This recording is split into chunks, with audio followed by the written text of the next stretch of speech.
दोस्तों, मैं हूं डॉक्टर पंकज कुमार, आपका मेंटर, और मैं आप सभी का नीड बाइट के एक और सेशन में स्वागत करता हूं। देखिए, आज हम लोग कार्डियक साइकिल के बारे में पढ़ेंगे। इसके पहले ऑलरेडी हम लोग हार्ट के स्ट्रक्चर के बारे में पढ़ चुके हैं। हमें मालूम है कि हार्ट जो है वो 4 चैम्बर्ड स्ट्रक्चर है और इस 4 चैम्बर्ड स्ट्रक्चर में बारी बारी से ब्लड का फ्लो होता है। That we have already discuss. Okay, तो पहला सवाल तो ये उठता है कि कार्डियक साइकिल आखिर होता क्या है।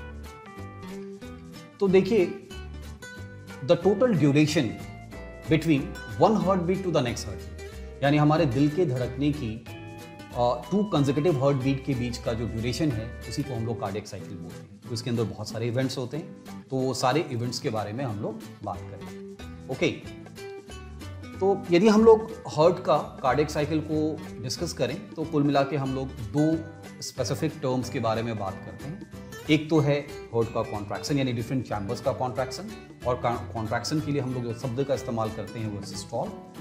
And at the same time क्या होता है, हार्ट का जो चैम्बर है वो रिलैक्स भी करता है, राइट। और रिलैक्सेशन के लिए जो हम लोग शब्द का इस्तेमाल करते हैं उसको हम लोग डायस्टोल कहते हैं। ठीक है, तो एक रिदमिक मैनर में सिस्टोल डायस्टोल एक दूसरे को फॉलो करता रहता है। तो कार्डियक साइकिल में हम लोग उसी के बारे में बात करेंगे, है ना। आपको छोटा सा एनिमेशन दिखाता हूँ, आप देखिए एनिमेशन, तो आपको समझ में आ रहा होगा। एक रिदमिक साइकिल है पूरे के पूरे हार्ट का कॉन्ट्रैक्शन का। तो इसके एक एक इवेंट को हम लोग बारीकी से सीखेंगे। ओके, तो चलिए देखिए होता क्या है कि कार्डियक साइकिल के दरमियान ब्लड एक चैम्बर से दूसरे चैम्बर में फ्लो करता है। क्यों फ्लो करता है? Due to difference in the pressure. एक चैम्बर में ज्यादा प्रेशर हुआ, वो प्रेशर के कारण वॉल्व्स ओपन होते हैं और ब्लड फ्लो करने लगता है ना। ये कार्डियक साइकिल के अंदर में जो टोटल ड्यूरेशन है वो 0.8 सेकेंड का है। तो ये 0.8 सेकेंड हम लोगों ने कैसे निकाला? बहुत आसान है। आपको मालूम है हमारा हार्ट जो है 1 मिनट में 72 टाइम्स बीट करता है, राइट। तो कार्डियक साइकिल का पीरियड क्या हुआ? That means 60 seconds divided by 73, है ना। तो that is equal to 0.8 second, यानी 2 कंसेक्यूटिव हार्ट बीट के बीच का ड्यूरेशन कितना है? 0.8 सेकेंड, राइट। तो चलिए इस कार्डियक साइकिल को हम लोग डिफरेंट स्टेजेस में डिवाइड कर सकते हैं। फॉर इंस्टेंस, ऑरिकल का कॉन्ट्रैक्ट होना, ऑरिकुलर सिस्टोल, इसका ड्यूरेशन जस्ट 0.1 सेकेंड होता है। देन वेंट्रिकल का कॉन्ट्रैक्शन यानी वेंट्रिकल सिस्टोल, इसका ड्यूरेशन जस्ट 0.3 सेकेंड होता है। और बाद में क्या होता है, दोनों ही रिलैक्स करते हैं, है ना। तो ये जो ज्वाइंट डायस्टोल है इसका ड्यूरेशन कितना होता है? That is 0.4 second. आप तीनों को मिला दें तो टोटल कितने होंगे? 0.8 सेकेंड। लेकिन देखिए एक बात यहां पे आप ध्यान दो, क्या है, ऑरिकल का कॉन्ट्रैक्शन का पीरियड कितना था? 0.1 सेकेंड, यानी उसके बाद वो रिलैक्स करना चालू हो गया। यानी मैं आपसे पूछूं कि ऑरिकल के रिलैक्सेशन का टोटल टाइम ड्यूरेशन क्या है? Then it is 0.7। सिमिलरली यदि मैं पूछूं कि वेंट्रिकल के रिलैक्सेशन का टोटल ड्यूरेशन क्या है? देन इट इज 0.5, राइट, है ना। और एक और अहम बात क्या है, हम अपने हार्ट के अंदर में 2 तरह की साउंड सुनते हैं। एक हम लोग कहते हैं लब, दूसरा हम लोग कहते हैं डब। आप स्टेथोस्कोप से यदि आप ना हार्ट का साउंड सुनो तो ये 2 साउंड सुनाई देगा। तो ये साउंड क्यों सुनाई देता है? पहला जो लब साउंड है ना, वो सुनाई इसलिए देता है क्योंकि ट्राइकस्पिड वाल्व क्लोज होते हैं। ओके, और जो डब साउंड हमें क्यों सुनाई देता है? वो सुनाई देता है सेमी लूनर वाल्व के क्लोजर से। तो ये 2 बात आप बिल्कुल याद रखिए, ट्राइकस्पिड से लब साउंड और semi lunar valve say that is dub sound. Okay, चलिए बात करते हैं ऑरिकुलर सिस्टोल की। तो देखिए ऑरिकुलर सिस्टोल में क्या होता है? ऑरिकुलर सिस्टोल यानी कॉन्ट्रैक्शन। तो ऑरिकल के कॉन्ट्रैक्शन के पहले जो हमारा पूरा का पूरा हार्ट जो है ना वो रिलैक्स स्टेट में यानी डायस्टोल में। तो यहां पे क्या होता है ना, deoxygenated blood from superior vena cava to inferior vena cava, ये दोनों से ब्लड जो है कहां आएगी? राइट एट्रियम में। सिमिलरली जो लंग से ऑक्सीजनेटेड ब्लड है वो कहां चली जाती है? वो लेफ्ट एट्रियम में चली जाती है, राइट। और ट्राइकस्पिड वाल्व और बाइकस्पिड वाल्व ये दोनों ही ओपन होते हैं। ओके, जब ये दोनों ओपन होते हैं तो ब्लड हमारा एट्रियम से वेंट्रिकल की तरफ भी जाता रहता है, यानी राइट एट्रियम से राइट वेंट्रिकल, लेफ्ट एट्रियम से लेफ्ट वेंट्रिकल। ओके, फिर आगे हम लोग क्या देखेंगे ना कि ऑरिकल का कॉन्ट्रैक्शन होगा, यानी ऑरिकल में प्रेशर बढ़ेगा। माइंडेड इस वक्त तक सेमीलूनर वाल्व क्लोज होते हैं। ओके, तो ऑरिकल का कॉन्ट्रैक्शन क्यों होता है? क्योंकि ऐसे नोड से इंपल्स जनरेट होते हैं, उस इंपल्स से हम क्या देखेंगे, ऑरिकल कॉन्ट्रैक्ट करेगा, राइट? इस कॉन्ट्रैक्शन के दरमियान ब्लड जो है वो ऑरिकल से वेंट्रिकल में चली जाएगी, and the total blood that comes from auricle to ventricle at the end of the auricular systole, ये टोटल उसकी क्वांटिटी कितनी होती है, 130 ml। इसलिए 130 ml को हम लोग क्या बोलते हैं, एंड डायस्टोलिक वॉल्यूम और preload. Okay, so that is the important point what you need to keep in your mind, right? This is the end diastolic volume, right? चलिए बात करते हैं वेंट्रिकुलर सिस्टोल यानी वेंट्रिकल कॉन्ट्रैक्शन की। अभी क्या होगा, दोनों ही वेंट्रिकल साथ में कॉन्ट्रैक्ट करेंगे, है ना? तो धीरे धीरे क्या होगा, वेंट्रिकल में प्रेशर बढ़ेगा, राइट? जब वेंट्रिकल में प्रेशर बढ़ेगा तो अल्टीमेटली क्या होगा, bicuspid and tricuspid valve close हो जाएंगे ताकि बैकफ्लो ऑफ ब्लड जो है वेंट्रिकल से एट्रियम में ना हो जाए, है ना? और फर्दर प्रेशर जब इंक्रीज करता है तो हम क्या देखेंगे कि सेमीलूनर वाल्व्स ओपन हो जाएंगे। ओके, तो पहले केस में जब ट्राइकस्पिड वाल्व क्लोज हुए थे तो हमें लब साउंड सुनाई दिया, राइट? और फर्दर प्रेशर जब इंक्रीज होता है तो सेमीलूनर वाल्व ओपन हो रहा है ना? तो सेमीलूनर वाल्व से हम क्या देखेंगे, ब्लड जो है वो राइट वेंट्रिकल से किधर जा रहा है, वो पल्मोनरी आर्टरी के थ्रू होते हुए लंग्स में चला जाएगा, और लंग्स से पल्मोनरी वेन के द्वारा ऑक्सीनेटेड ब्लड कहां चला आएगा, that is in case of the left atrium. Okay, और वेंट्रिकल जब कॉन्ट्रैक्ट कर रही है तो वेंट्रिकल से किधर चला जाएगा, यानी लेफ्ट वेंट्रिकल से ये एरोटा में चला जाएगा।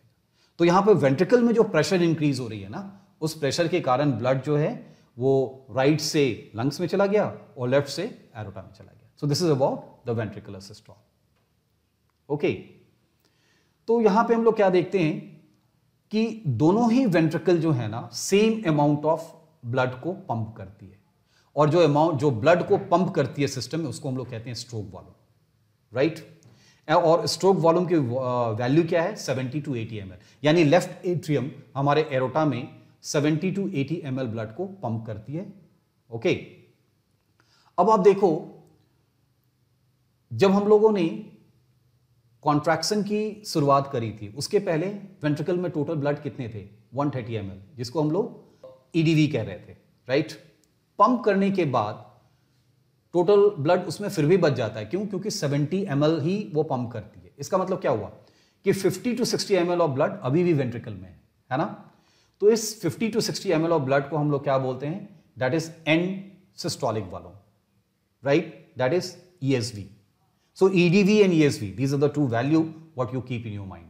So EDV value was 130 and ESV value is just 50 to 60 ml. Okay? चलिए बात करते हैं अब रिलैक्सेशन यानी डायस्टॉल की। तो देखिए, जब वेंट्रिकल रिलैक्स हो रहा है तो क्या होगा, इनके अंदर में प्रेशर कम होने लगेंगे, है ना? As a result of this क्या होगा, सेमीलूनर वाल्व क्लोज होने लगेंगी, हाँ, ओके? और सेमीलूनर वाल्व जब क्लोज होगी तो हमें क्या नजर आएगा, हमें क्या साउंड सुनाई देगा, डब, राइट?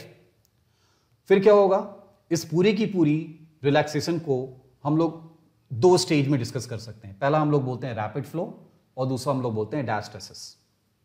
तो चलिए बात करते हैं सबसे पहले कि रैपिड फ्लो क्या होता है। ओके, तो देखिए रैपिड फ्लो में वेंट्रिकल के अंदर में प्रेशर फर्दर रिड्यूस हो रही है, और इतना रिड्यूस हो रही है कि उसका प्रेशर अब एट्रियम में जो प्रेशर होता है उससे कम हो गया। तो इसके कारण क्या होगा, ट्राइकस्पिड और बाइकस्पिड वाल्व से ब्लड आना शुरू हो जाएगा। ओके, सो एक समय ऐसा आएगा जब हम क्या देखेंगे कि सभी के सभी चैम्बर्स के अंदर में हमारा प्रेशर बराबर हो जाए। ओके, लेकिन डायस्टॉल में हम लोग एक चीज और देखते हैं, जब डायस्टॉल शुरू हुआ था उस समय क्या हो रहा था, ऑरिकल भी अब रिलैक्स स्टेट में था, है ना?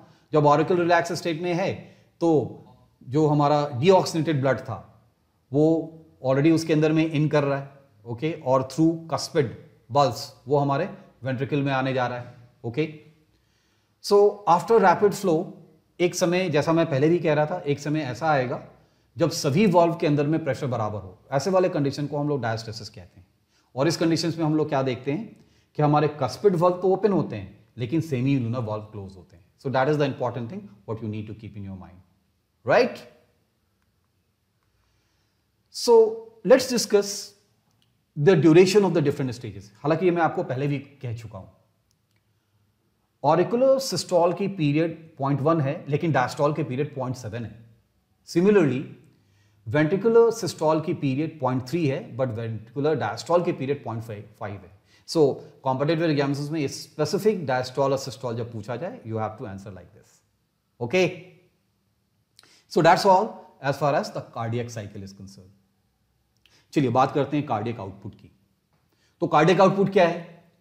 The volume of the blood that is being pumped in by the left ventricle into the aorta, okay। तो कार्डियक आउटपुट को हम लोग कैलकुलेट कैसे कर सकते हैं? Heart beat into the stroke volume, है ना। हार्ट बीट हम लोग को मालूम है 72 होता है और स्ट्रोक वॉल्यूम हम लोग को मालूम है 70 ml होता है। यदि इसको हम लोग मल्टीप्लाई कर दें तो हम कितना पाएंगे? 5.04 लीटर पर मिनट। तो इतना ब्लड जो हमारा हार्ट है वो एरोटा में पंप करता रहता है। हालांकि एक्सरसाइज के समय यह कार्डियक आउटपुट बढ़ जाता है, ऑब्वियस है ना। तो एक्सरसाइज के समय हमारे हार्ट बीट बढ़ती है तो ऑब्वियसली कार्डियक आउटपुट भी बढ़ जाएगी, राइट। चलिए एक चीज और डिस्कस करते हैं, दैट इज अ इलेक्ट्रोकार्डियोग्राम। और मेरे ख्याल से इलेक्ट्रोकार्डियोग्राम या ईसीजी से आप परिचित होंगे। जब भी आप अपने फिजिशियन के पास जाएं और यदि आपको हार्ट की समस्या है तो the first thing they will do, they will go for the ECG. तो ईसीजी है क्या?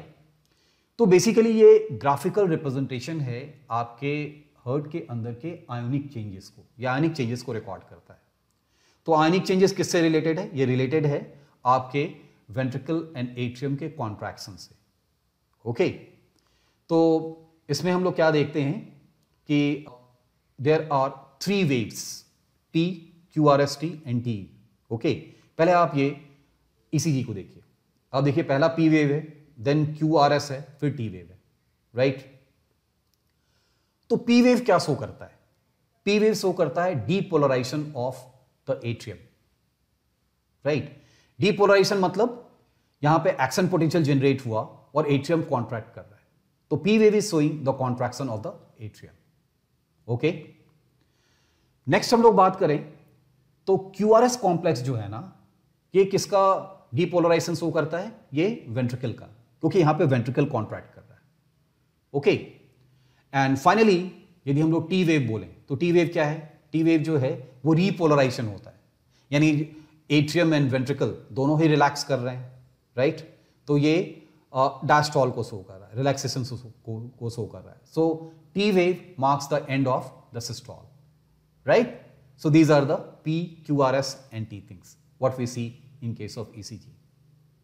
अब ईसीजी के और क्या इंप्लीकेशन हैं, इसके ग्राफ को देख के हम और क्या पता कर सकते हैं, राइट। ये तो आप जब मेडिकल कॉलेज में जाओगे तो आप ज्यादा सीखोगे, है ना। चलिए अब बात करते हैं ब्लड प्रेशर की। तो देखो ब्लड प्रेशर क्या है? तो blood pressure is the pressure of blood against the wall of the arteries, right. तो अब ये सेवरल फैक्टर्स पे डिपेंड करता है, ठीक है। और यदि आपको हाइपरटेंशन है तो हाइपरटेंशन तो हम लोग लाइफस्टाइल डिजीज मानते हैं, उसके बहुत सारे कारण होते हैं। ये कारण हम लोग कार्डियोवैस्कुलर डिजीज में इसको हम लोग डिस्कस करेंगे, राइट।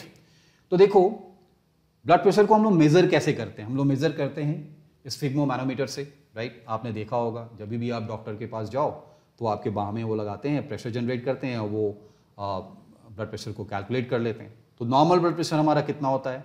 120/80। इसमें 120 क्या है? 120 है सिस्टोलिक प्रेशर और 80 क्या है? ये डायस्टोलिक प्रेशर है, ओके। जब भी आपका प्रेशर 120/80 से कंसिस्टेंट रूप में ज्यादा होने लगे तो फिर हम कहते हैं that person is suffering from hypertension, okay. Finally हम लोग रेगुलेशन ऑफ हार्ट की बात करते हैं। हार्ट रेगुलेट कैसे होता है? तो ये बात तो आपको पता है कि हार्ट बीट एक इनवॉलंटरी एक्शन है, that is not being controlled by our will. तो इनवॉलंटरी है तो किससे कंट्रोल होता है? हमारे ब्रेन के मेडुला ऑब्लोंगाटा से कंट्रोल होता है। और वो कंट्रोल कैसे करता है? वो कंट्रोल करता है through nerve, nerve goes to the muscles, okay, और बाद में कुछ हार्मोन्स भी है वो उसको कंट्रोल करते हैं। और चूंकि मसल के थ्रू कंट्रोल होता है ना, तो हम अपने हार्ट को या ह्यूमन हार्ट को हम लोग मायोजेनिक भी कहते हैं। तो देखो, दो तरह के कंट्रोल को हम लोग विजुलाइज कर सकते हैं। One control is exercise by sympathetic nerve system. तो सिंपैथेटिक नर्वस सिस्टम में क्या होता है? हार्ट का कॉन्ट्रैक्शन बढ़ जाता है, और ये काम कैसे करता है? नॉरएपिनेफ्रिन के द्वारा, राइट? और ये ऐसे नोट पे जाके काम करता है और हार्ट का कॉन्ट्रैक्शन या हार्ट बीट ये बढ़ाने का काम करता है, right? This is the sympathetic nervous system. Just इसका उल्टा यदि हम लोग पैरासिम्पैथेटिक नर्व्स के बारे में बात करें तो ये क्या होता है? ये एवी नोड के पास होता है, राइट? और ये काम कैसे करता है? ये एक और न्यूरोट्रांसमीटर है जिसका नाम है एसिटिलकोलिन, एसिटिलकोलिन के थ्रू काम करता है। तो इसका काम क्या है? इसका काम इनहिबिटरी है, यानी हार्ट बीट को थोड़ा स्लो करना, ओके? तो आप देखो, एक फास्ट कर रहा है, दूसरा स्लो कर रहा है, thereby they regulate the entire things, है ना? इसके अलावा एक और हार्मोन है जो एड्रेनल मेडुलरी एरिया से निकलता है, वो भी हमारे हार्ट बीट को इंक्रीज करता है। सो इस तरह हम लोग देखेंगे हमारा पूरा का पूरा हार्ट रेगुलेटेड होता है, ओके? लास्ट में एक चीज और डिस्कस कर लेते हैं, पल्स क्या होता है। जब भी आप डॉक्टर के पास जाओ तो डॉक्टर आपका पल्स देखता है, तो पल्स है क्या, राइट? तो देखिए, पल्स जो है ना एक वेव इफेक्ट है। किसमें? आपके आर्टरीज में। क्यों होता है? क्योंकि जब भी लेफ्ट वेंट्रिकल ब्लड को एरोटा में पंप करती है तो एक वेव इफेक्ट आर्टरी में आता है, ओके? और डॉक्टर इसको measured at the radial artery in the wrist, ये आराम से इसको हम लोग मेजर कर लेते हैं, है ना? So this is all as far as entire regulation as well as the cardiac cycle is concerned. So that's all for today's sessions. आज के सेशंस में हम लोगों ने कार्डियक साइकिल के बारे में पढ़ा, राइट? और हार्ट के रेगुलेशन में पढ़ा, ओके? अगले क्लास में हम लोग कार्डियोवैस्कुलर डिजीज के बारे में पढ़ेंगे। आप ज्वाइन कीजिए मुझे उस सेशन में जहाँ पे हम लोग कार्डियोवैस्कुलर डिजीज के बारे में पढ़ेंगे, राइट? Thank you.